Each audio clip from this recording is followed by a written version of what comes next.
All right, so today we are going to start our color theory. We are going to be using color pencils for this. You don't really need a real pencil if you have it at your table, but apparently this is my real example. You're going to put your name and class code on the back. In this case, we are 5A, but if you are joining us in another class, it could be something entirely different. We're going to flip that over. And today, for day one, we are going to focus on our color wheel. So it's a little different than this example, but this one's completely filled in. Today, we are going to focus on filling this in, also practicing our cross-hatching skills. So when we go to grade this, or when I go to grade this, I'm going to be looking at your cross-hatching, and I'm going to be looking at your cross-hatching to blend. You will be allowed to use 6 colored pencils today. 6. For this color wheel, you are going to only be using your primaries and secondary colors. Okay? I'm not super mean that I'm making you blend everything with just your primaries.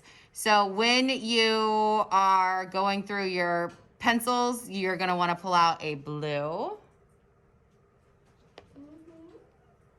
a violet or purple, a yellow, a green, an orange, and a red. And I like to just have those out. You can share with your table. You probably won't be coloring the same spot at the same time, so it's not that big of a deal. All right, I'm gonna just start at the top, I guess. Let's review cross-hatching. When you are coloring with a color pencil, it's very easy to rush and just kind of, I'm just putting the color down, okay? That is a very big difference between that and that, all right? So I like to go around the outside with about medium pressure, keeping my lines close together, filling in the middle. I'm a cheat, but you're allowed to cheat too. I turn my paper all the time. Half the time my paper is upside down, and I don't even realize it because I'm turning it to get the best angle for my coloring or whatever I'm doing. So now that I have gone, I'm sorry, was that even on screen? Was it? Okay. Now that I've gone one direction, I'm gonna go another direction, adding more pressure. I can turn my paper a little bit. Another direction. I turn a little bit more. Another direction. So I'm really filling that in. You shouldn't see the white through the paper.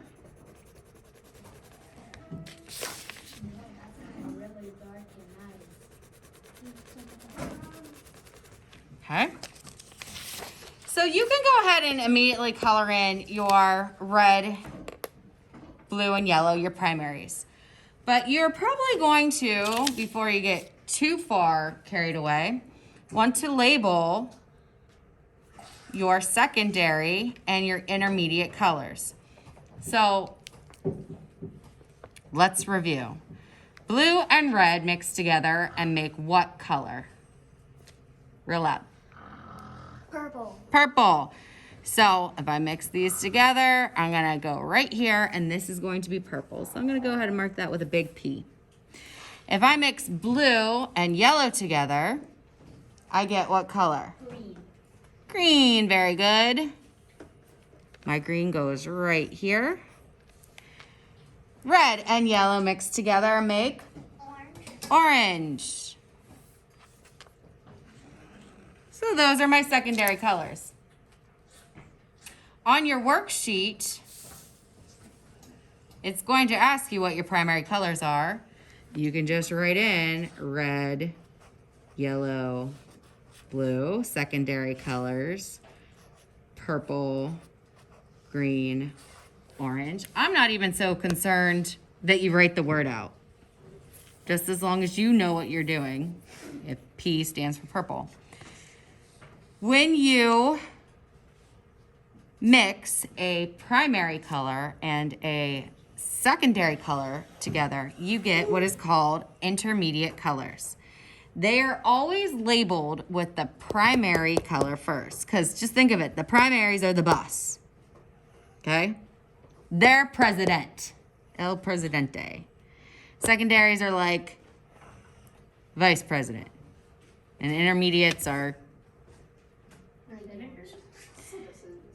sure, I was gonna say they're cabinet members, but so blue and green mixed together to make blue, green. That means there is more blue in this than there is green. Yellow and green mixed together to make yellow, green, a lime green.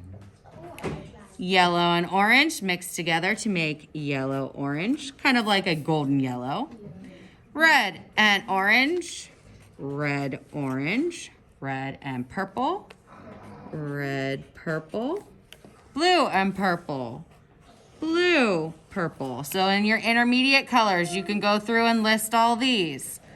In fact, I would probably want you to write primary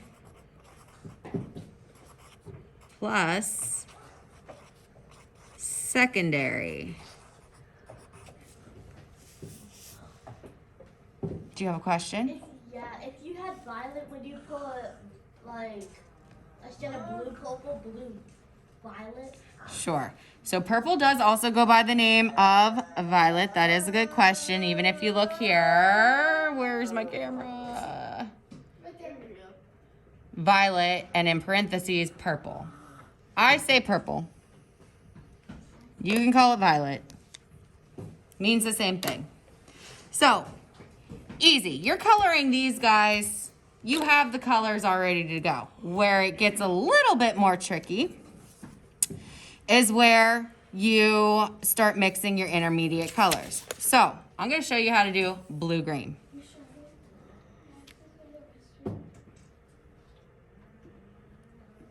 Go, do it quickly, and do not ask again during a demonstration.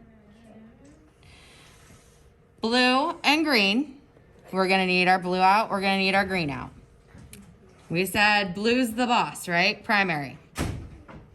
I'm going to put down my base of my blue.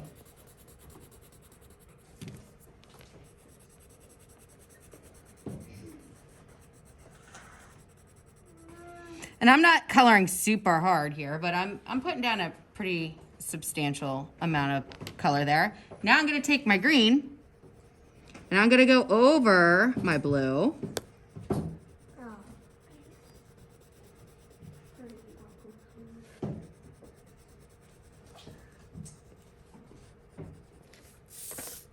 Making sure that I am cross-hatching.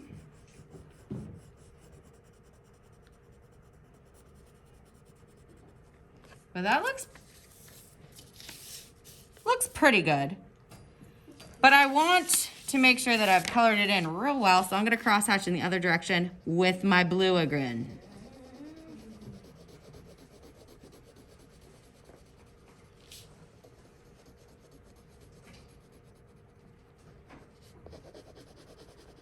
Okay, and I should have a fairly pretty shade of teal, which actually almost matches this. This is a little bit more green. So the difference between there to here is this is going to look